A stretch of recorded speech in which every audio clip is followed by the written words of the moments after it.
Office में आया तो उन्होंने हमें समझाया कि ये कैसे बनाता है, वो जो नीडल्स हमें दिखाया तो कैसे टॉय बनाता है वो, तो हम डिस्कस किया। फिर उसके बाद 2011 में ही मैंने उनको सबसे पहले It's 5 a.m.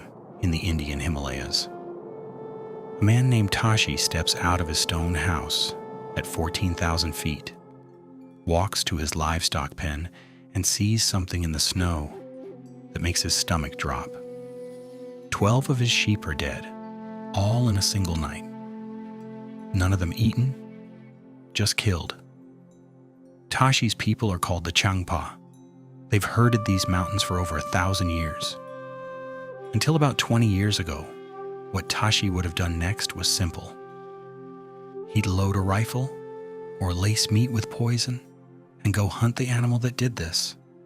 The animal his ancestors called Shan, the animal the rest of the world calls the snow leopard. But today, Tashi grabs something different, a spotting scope.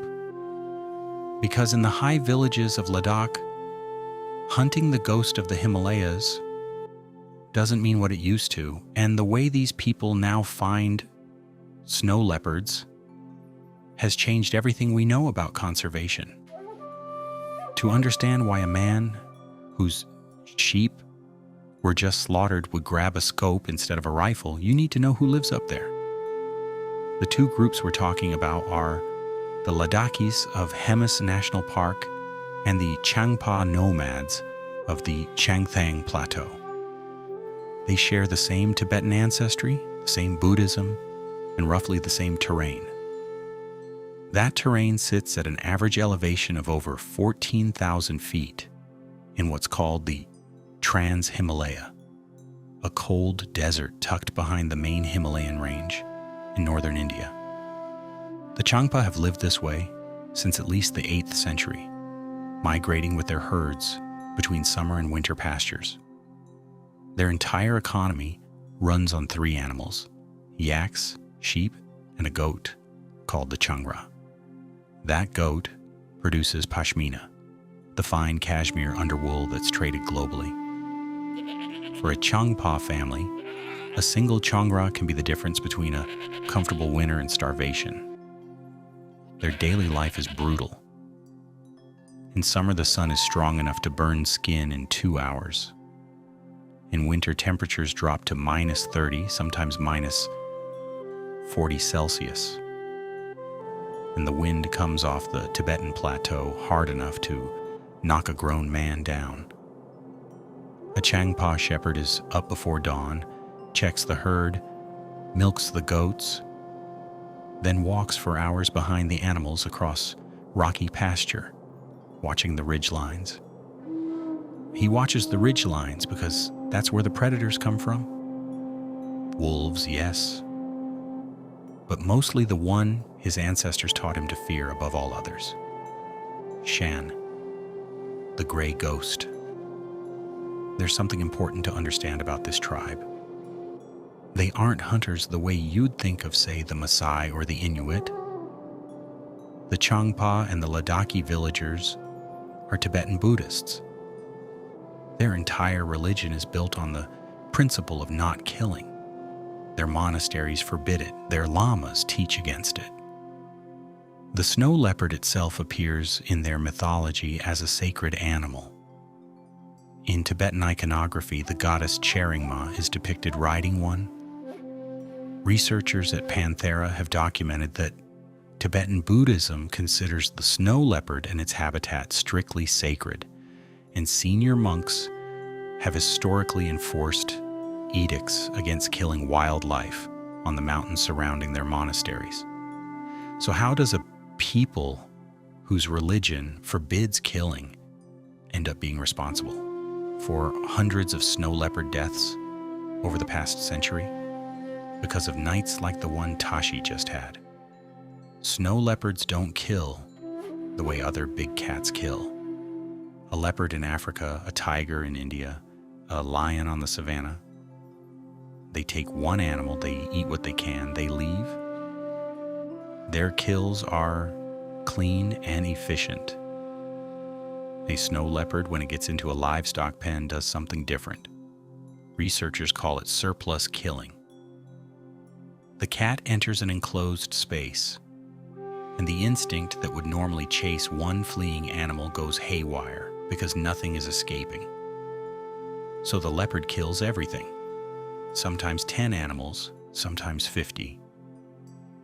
There's a documented case from the Pamir Mountains in Tajikistan, recorded by the conservation NGO Panthera, where a single snow leopard entered a corral, killed an entire flock in one night, and was then killed by the herder when the family found the animal still trapped inside in the morning. For a Ladakhi family living on the edge of survival, this isn't a setback. This is destruction. Picture working all year to raise 20 Pashmina goats, knowing each one is worth roughly 15,000 rupees, and waking up to find everyone dead. That's around 300,000 rupees gone overnight. For a family whose annual cash income before the year 2000 was about 20,000 rupees, this could mean ruin. So they hunted back. For most of the 20th century, retaliation killings were the single largest cause of snow leopard deaths in the Himalayas. According to a global traffic report compiled in 2016 and published through the Snow Leopard Trust, 55% of all snow leopard killings worldwide are still done in retaliation for livestock attacks. 18% more die in non-targeted snares set for other animals. Only a small fraction are killed for the trade in pelts and bones, and even many of those start as retaliation kills sold afterwards. The methods were grim. Some families would track the cat back to its day rest cliff and shoot it. More often they would leave the dead livestock carcasses untouched, then return that night and poison them. The snow leopard, returning to feed, would die in the rocks somewhere above the village. Sometimes traps were dug. Sometimes mounted snow leopards ended up on the walls of regional government offices, taxidermied as trophies. By the late 1990s, conservation scientists estimated the global snow leopard population had dropped to fewer than 5,000 individuals across 12 countries. India alone was losing somewhere between 21 and 45 snow leopards a year, mostly to retaliation. The species was bleeding toward extinction, one corral raid at a time. There's a strange and tragic shape to this. The Ladakhis and the Changpa weren't bad people. They weren't poachers the way Westerners imagine. They were Buddhists losing their livelihoods to an animal their own religion told them was sacred. Their lamas told them not to kill. Their monks taught compassion. But when your child needs food and your goats are gone, the math gets ugly fast. This was the situation in Ladakh in the year 2000. A people stuck between their religion, their economy, and one of the most elusive predators on Earth. Then a man from the Nubra Valley had an idea that would flip the entire relationship inside out. But before we get to him, you need to understand exactly what the snow leopard does up there.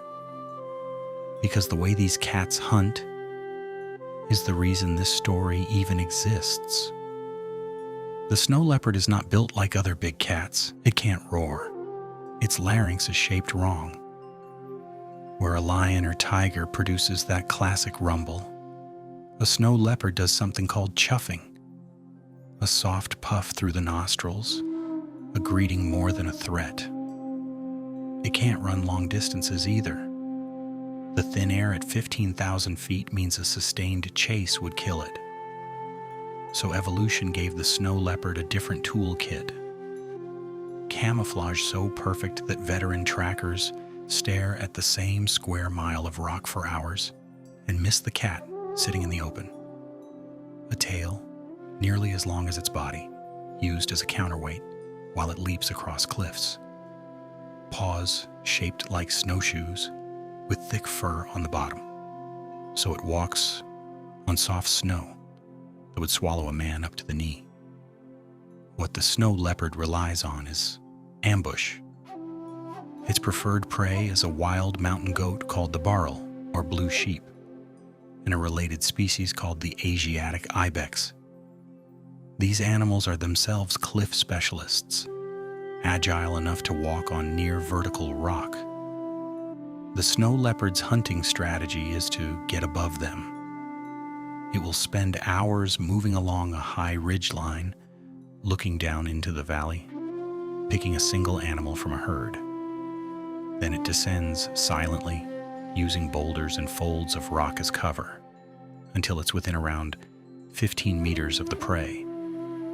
Then comes the explosion. One burst of speed, one leap, and the cat takes the animal by the throat. Done in under 5 seconds.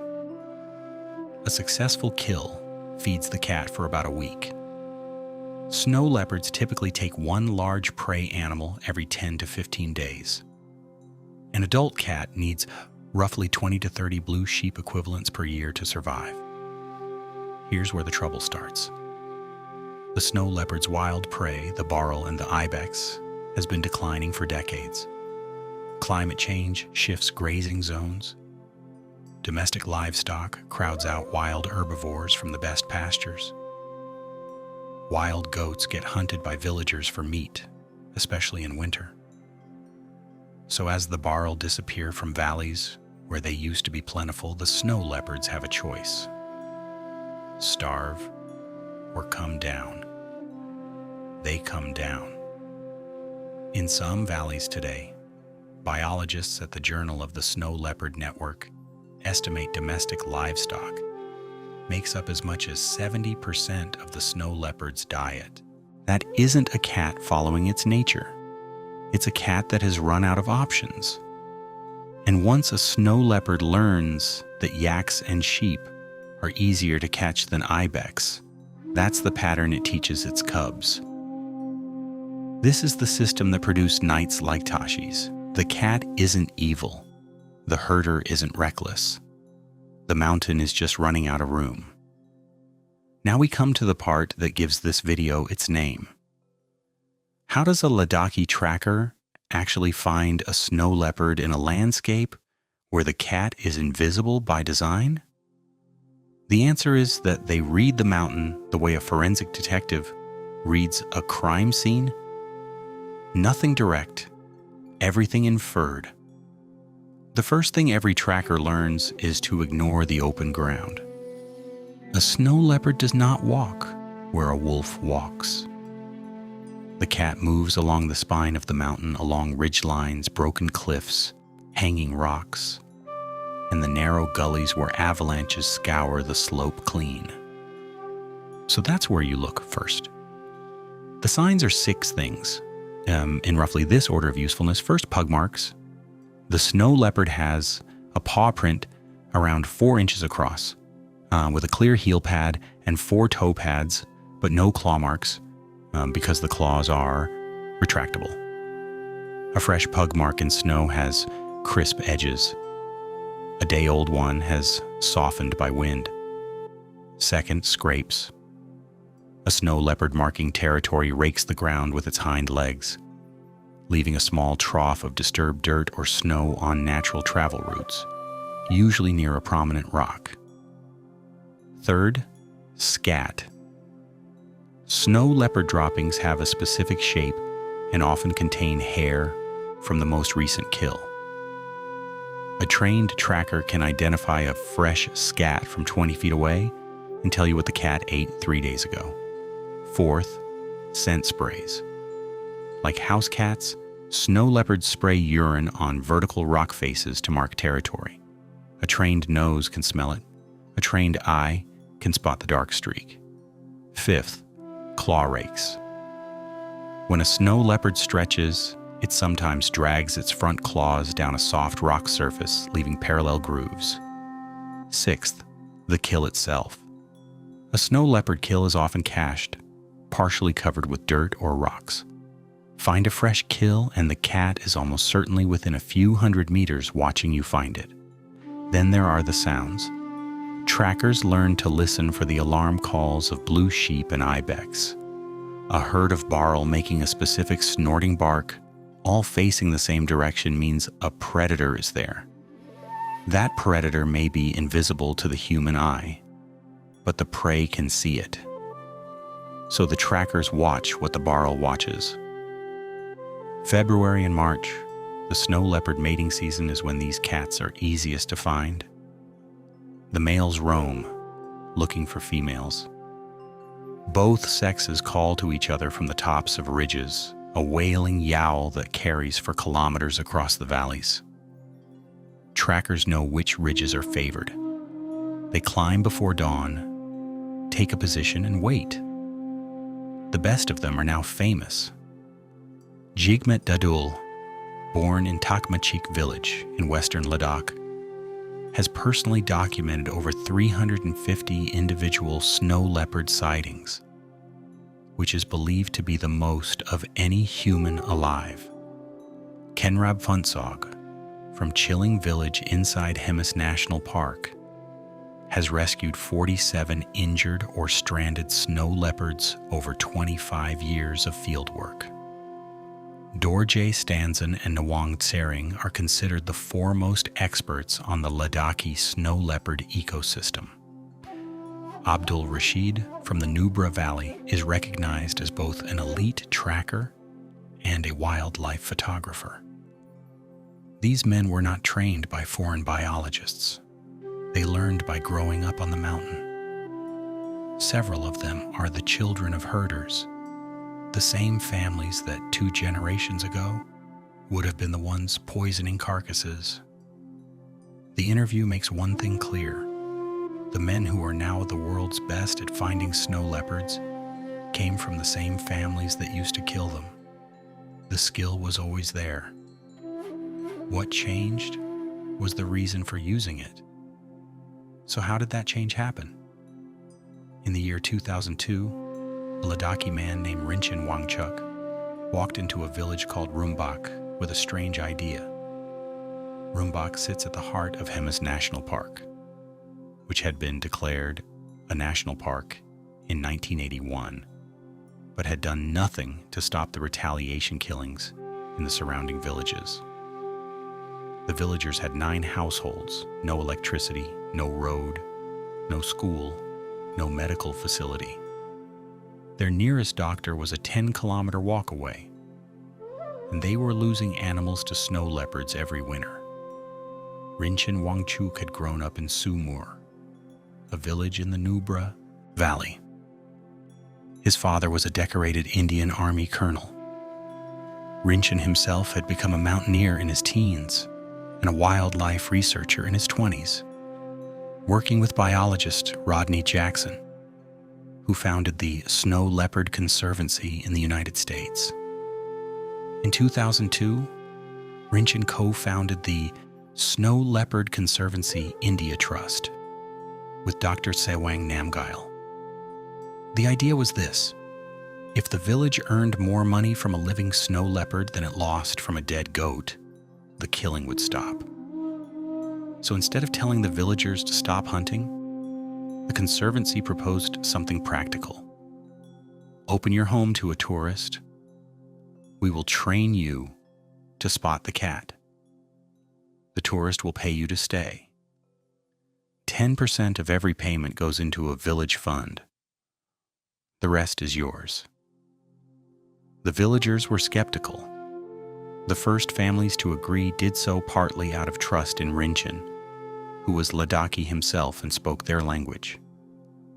The Conservancy provided them with stoves, utensils, bedding, water filters, and basic training in food safety and English. They also did something practical that mattered just as much. They built predator-proof corrals with wire mesh tops and reinforced walls, so the snow leopard could no longer get into the livestock pen. Over the next 20 years, More than 150 of these corrals were built, protecting more than 600 families across Ladakh. The economics shifted fast. Before the homestays, a Rumbak farmer earned around 20,000 rupees a year, mostly from selling pashmina and barley in Leh. By 2018, a typical homestay running family earned over 125,000 rupees per year. That's roughly 6 times the original income. And the Village Conservation Fund, fed by the 10% contribution, paid for tree planting, garbage cleaning, and the restoration of sacred many walls and chortens, the Buddhist religious structures that mark the landscape. The bigger shift was psychological. Dr. Tsewang Namgyal, who took over as director of the Conservancy after Rinchen's death in 2011, put it this way: the people who used to kill snow leopards in revenge are today trying to attract the cat to their villages. Retaliatory killings have completely stopped in the villages where the ecotourism program operates. By 2026, there are over 200 homestays across 40 villages under the Conservancy's program. The Ladakh government has expanded the model to over 1,200 homestays across the wider region. The village of Rumbak hung up a sign at its entrance: "Welcome to the snow leopard capital of the world." This is the part where most documentaries would give you a clean victory. But this story isn't clean. The 2024 status report of snow leopards in India counted 718 snow leopards in the country. 477 of them are in Ladakh. The Hemis National Park alone holds about 60 cats, making it the highest known snow leopard density anywhere on Earth. But the IUCN downgrade from endangered to vulnerable in 2017 was controversial, and the threats haven't vanished. They've shifted. The biggest one now isn't a rifle, it's the weather. The Trans-Himalaya is warming faster than almost any region on the planet. Glaciers are retreating year by year. Snowfall has become erratic. Some winters bring almost no snow, which means snow leopards can't be tracked. The blue sheep don't follow their normal migratory patterns, and the cats follow livestock further down into human zones. Other winters bring unseasonal storms that bury entire herds and starve the cat population that depends on them. The second threat is the same modernization that funded the homestays. Tourism in Ladakh exploded from 16,000 visitors in 1994 to over 2 million by 2016. Roads are being cut through fragile habitat. Army camps and infrastructure projects fragment the high pastures. Stray dogs from these camps now hunt the same blue sheep that the snow leopard depends on. The third threat is the slow one. The younger generation of Ladakhis is leaving the high villages for cities. The boys who would have grown into trackers are studying engineering in Delhi or working in Bangalore. The knowledge that lets a person read a pug mark and predict where a cat will be at dusk is not in any book. It lives in the heads of men like Jigmet Dadul, and it dies with them unless it gets passed on. So we come back to Tashi, the man who walked out of his house at 5 a.m. and found 12 dead sheep. He doesn't pick up a rifle. He picks up a phone. He calls his cousin in the next valley, a homestay owner. He calls the wildlife guard. By noon, a small team is on the slope above his village. 3 of them are men whose grandfathers would already have been laying poison. They aren't there to kill the cat. They're there to find it, to photograph it, to verify which leopard did this, and to file the insurance claim that will pay Tashi for his goats. Up on the ridge, the ghost is already gone. But for the first time in more than 1,000 years of human settlement in these mountains, the hunt has changed direction. The snow leopard is still hunting. So are the latikis. They're just hunting the same thing now. If you want to see how other Himalayan tribes adapted to a world that nearly broke them, the story of the Sherpa is up on screen now. And if you want to support the families who run the Snow Leopard homestays directly, the Snow Leopard Conservancy India Trust link is in the description. Subscribe for more days in the life from tribes you've never heard of.